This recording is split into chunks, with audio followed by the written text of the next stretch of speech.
in Jacksonville at the Dollar General store. Perpetrating violence of this kind is unacceptable, and targeting people due to their race has no place in the state of Florida. Casey and I extend condolences to the victims and their families on behalf of the entire state of Florida. I've spoken with Jacksonville Mayor Deegan, Sheriff Waters, and President Faison from Edward Waters College. We will work with Dr. Faison to ensure the college has adequate security, just like we've done when our Jewish day schools have been receiving threats. We're not going to allow in the state of Florida our HBCUs to be targets for hateful lunatics like the guy yesterday. Now, with respect to Tropical Storm Idalia, it is currently 80 miles off the coast of Cozumel with 35-mile-per-hour winds. It will become a hurricane by late Tuesday afternoon. Landfall is currently expected along the Big Bend region on Wednesday, and it could arrive at the state of Florida as strong as a Category 2 hurricane. The storms, of course, as we know, these things can wobble, so Floridians along our Gulf Coast should be vigilant, even if you're currently outside the cone, and indeed you could see impacts if you are in a place that's outside the cone. We issued an executive order yesterday to allow prep time and to stage resources to be able to respond to the storm's aftermath. Our Emergency Operations Center here in Tallahassee will go to a level 1, 24-hour round-the-clock, starting at 0700 tomorrow. Please listen to your local officials. If you look at this Big Bend region, the models are probably more in agreement than when we had Ian last year, but these things can shift. There's still some uncertainty out there, so please just heed the warnings of your local officials. Continue to watch the news. If you are in the path of this storm, you should expect power outages, so please prepare for that, particularly if you have one. If this storm ends up coming in the Tallahassee region, there's a lot of trees that are going to get knocked down. The power lines are going to get knocked down. That is just going to happen. So just be prepared for that and be able to do what you need to do. If you are power dependent, particularly people who are elderly or who have medical needs, please plan on going to a shelter. Some of these counties are going to be announcing that they will be opening shelters, I would imagine, in the next day or so. That will be a good decision because the chance of you losing power if a Category 2 hurricane hits is very, very high. In terms of resources, we have mobilized 1,100 National Guardsmen, and they have at their disposal 2,400 high water vehicles, as well as 12 aircraft that can be used for rescue and recovery efforts. Power. We are going to start, the power companies are going to start pre-staging linemen starting on Monday. And we're going to have probably not as many as we had for Ian because the track of the storm is different and the number of people affected is likely to be less. But there is going to be a significant amount of linemen that are going to be stationed and ready to go. And so what we would say to the municipalities and other electric outfits is please be willing to accept this mutual aid so we can get the power back on as quickly as possible. When we did Hurricane Ian, the places that accepted the mutual aid early, they got the power back on a lot quicker. So please, these resources are going to be there. Let's all work together to get the power back on. Clearly, we've had instances in the past where it dragged on, and there were a lot of people without power, particularly in Tallahassee in the 2016 storm. So I want to avoid that. The linemen are going to be there, and we want to put them to work. And I know that all the residents will really appreciate that. So please accept the mutual aid. Contact Kevin Guthrie if you have any questions about that. But we are going to have power outages, and so we want to get the power back on for all Floridians as quickly as possible.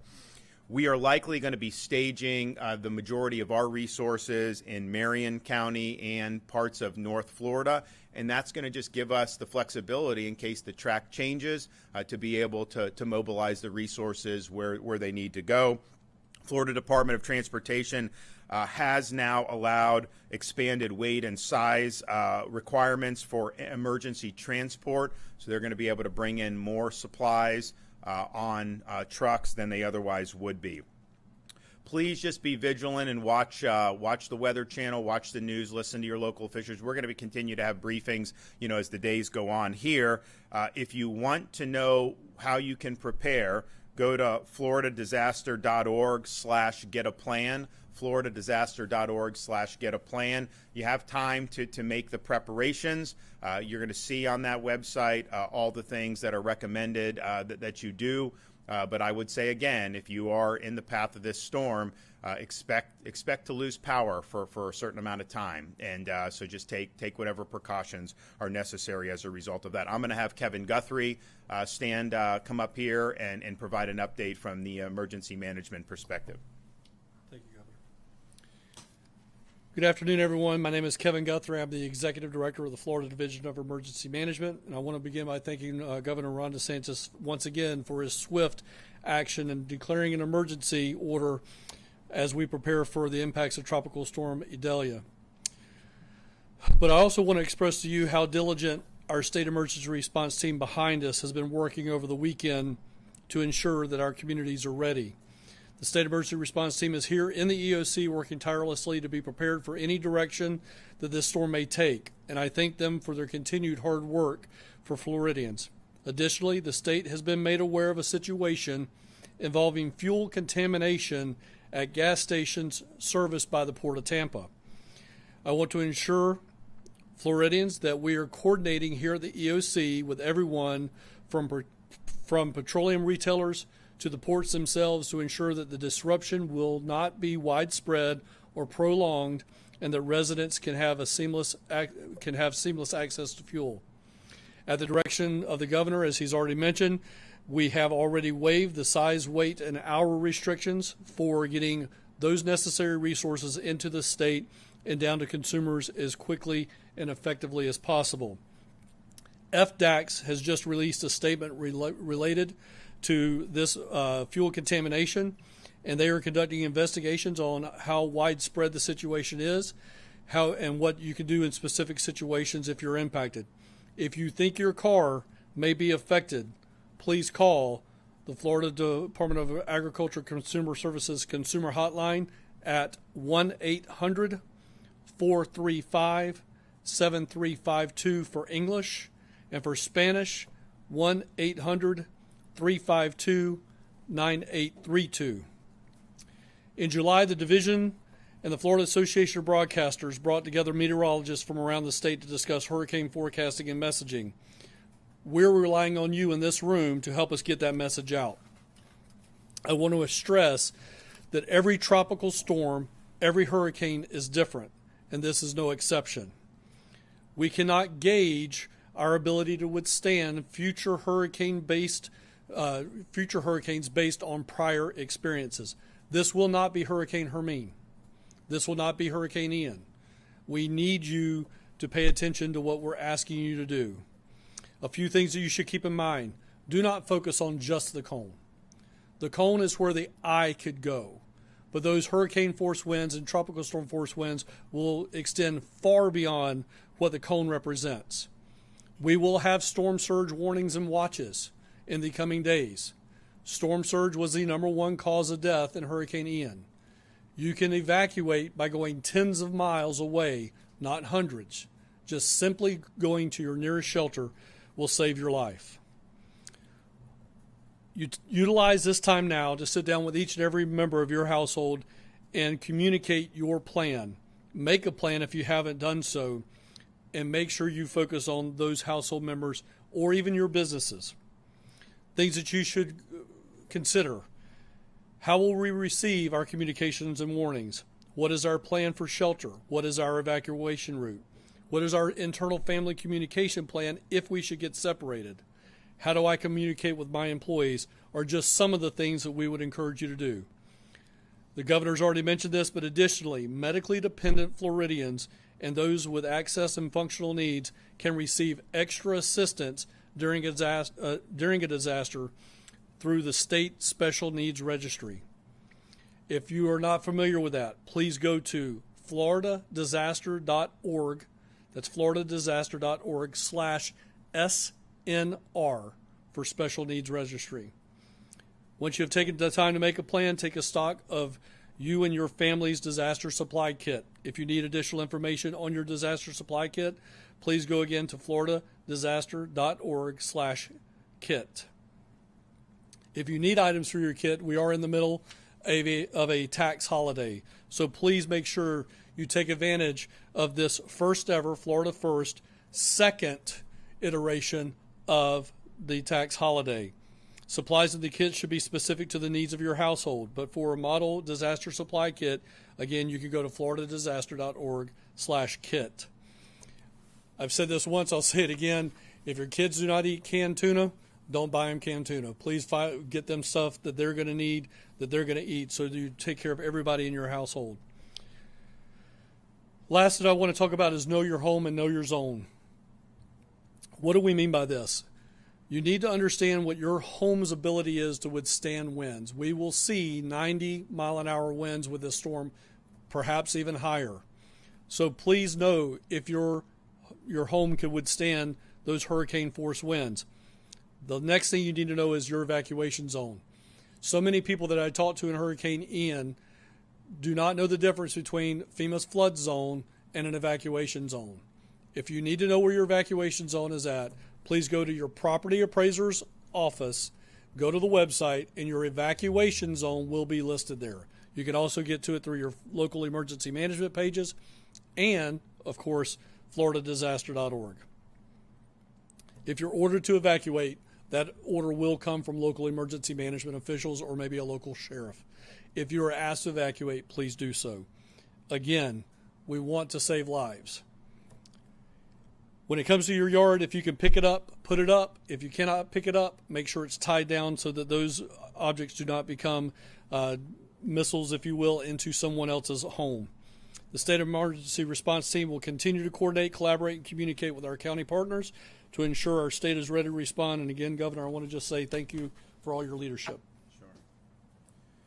I'll just also say, if you look at, we have the track up here. I'm sure people have seen it on TV or whatnot. So it's going basically Taylor-Dixie County is where they're saying that the landfall is going to be. But and I do think that these models are a little bit more in agreement than when we did Hurricane Ian. But I do remember being here on a Sunday afternoon for a Wednesday impact and seeing the impact be up in North Florida in that Big Bend area, and it ended up hitting Sanibel Island and those areas down in Southwest Florida. Now, that was partially because you had one model taking it way west, and they kind of were just averaging it, and so it ended up there. I think most of these models are probably a little bit more in agreement this time, but I would just caution people to remain vigilant. This stuff can change.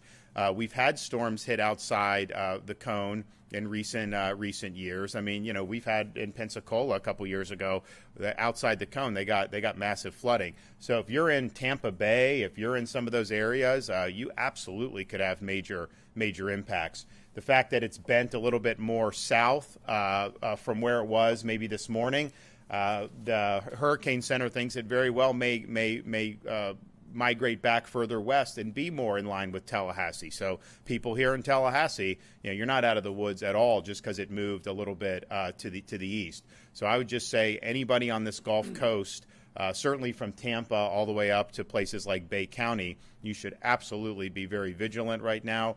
You should be following the track of the storm, and you should just be making your preparations. There were models that had it up to Cat 3. We think that now the highest the agreement seems to be Cat 2, but again, there's a lot that can happen. This thing hasn't even gotten to Cuba yet, and the water in the Gulf is very, very warm, and so that'll provide some fuel for this thing to pick up some more speed. So floridadisaster.org/get-a-plan. We'll continue to be providing updates. Listen to the folks who are the emergency management and the local officials. They are going to be the ones that are going to be issuing guidance on evacuating. If there's any road closures, that's all going to come from them. So please listen and heed that advice. Any questions? So we're going to start with staging and preparation in Marion County. Is that what we said? And in North Florida. So there'll be two staging areas. And this way it provides Florida DEM the ability to move the response wherever it goes, depending on how the storm may wobble. Sir, what is your travel schedule going to look like with this? Obviously, you were supposed to be out of state for campaigns and whatnot. We're locked in on this. We're gonna get the job done. This is important, so people can rest assured. We've always been ahead of the curve on this. Kevin and I were talking about this middle of last week, a week ago. And all the preparations that have needed to be done have been done. Those preparations, of course, are ongoing. We are going to have resources staged, and we're going to execute a response. So will you be here this week? I am here. How involved is the state with evacuation orders, and did Hurricane Ian change the calculus of that at all, considering how many people? Hurricane response is bottom up. When you do an evacuation order, the reason the state doesn't do an evacuation order is because evacuations are effectuated by local officials. So if they're going to, if the state said, this Sanibel Causeway is closed, well, we don't have people there that can effectuate that. That's the sheriff. That's the police. That's the local people. So that's why it's got to be bottom up, because they're the ones that are controlling how the traffic's going to flow, how people are going to go, whether there's shelters or not. That is just not done by the state. So, we support their efforts on different things, but those orders are going to come locally. And that's the way it's always been. That's the way it's going to be. I spoke out at the time when people were attacking Lee County about it. Kevin was talking with them. Sunday of the storm for Wednesday, it was even further northwest than this track was. And so, of course, they didn't issue an evacuation order at that time. Then as it got closer, they acted and did it. And so that's but I think it's got to be done locally. With gasoline, is there any concern about price gouging or panic buying affecting? There's always concerns for both. I mean, obviously, Attorney General is going to be all over the gouging, so that's not something anyone should do. There's no need to do panic buying, but sometimes that happens in these storms. The issue with the Port of Tampa is one that could complicate this. It has nothing to do with the storm, but it's happening right on the eve of the storm, and so places. And I think I spoke with Commissioner Simpson earlier today. They're trying to get the list of all the gas stations that may have had cross-contamination so that people know if they filled up at any of these stations that they probably don't want to drive their car, because, you're going to have people potentially just stuck on the side of the road. If you fill up your tank with diesel and you start driving it, it's not going to end well. So that is a concern. Now, if the storm ends up more North Florida than Tampa, then maybe that's not going to end up being as important for the storm. But as you see, you could see some major flooding. You could see surge in the Tampa Bay-area. It could be major impacts there. That is all still in the cards. Now, overall with fuel, we always work to have the ability to surge fuel if there's a major problem. And so we did it with Hurricane Ian. We had the trucks out there. People could go fill up. In rural areas, that really helped. I will tell you, though, Hurricane Ian, the gas stations getting back on track, they actually got back pretty good compared to Irma and some of the other storms that we had. And a lot of that was just driven by power. If they had generator capacity, they were able to do it. But the fuel was still being delivered. And so I think Kevin's view is that this is still, the fuel's probably going to still be delivered. We are going to have the ability to move some fuel in. Do you want to say anything more about fuel? I will just say that just over the governor's shoulder here is the Florida Petroleum Industry. They are here. We have the Ports Council that is here. We have DOT, who's over my left shoulder, that's here for weights and measures and making sure that people can move commodities freely throughout the state. We did not fill up fuel in Hurricane Ian. We're not going to fill up fuel now. We are already making adjustments for the market to make sure that we're able to meet all of the needs there, and we'll continue to do that. Thank you. And I've asked Commissioner Simpson to come to tomorrow's briefing. I think he's going to be here, and he'll provide an update on the latest on this fuel situation from the Port of Tampa. And basically, it was just human error. They put diesel in tanks that were supposed to be regular gas. And then the DAX, they identified it, and they were able to do it, but there was nobody until DAX did the oversight that identified it. It was something that could be identified, I think, just from the difference in the smell. They were able to do that. So hopefully we don't have that many people that are affected by this. Obviously, if you have a tank of gas and it's 90% regular and 10% diesel, the dilution is probably may not ruin your car. But I mean, if you put a whole tank of diesel in, that's going to be a major problem. So stay tuned tomorrow morning. We'll have an update on that, and so we'll see you guys then. Thank you. Can I ask you a quick question about the Jacksonville shooting? I'll be addressing that again shortly.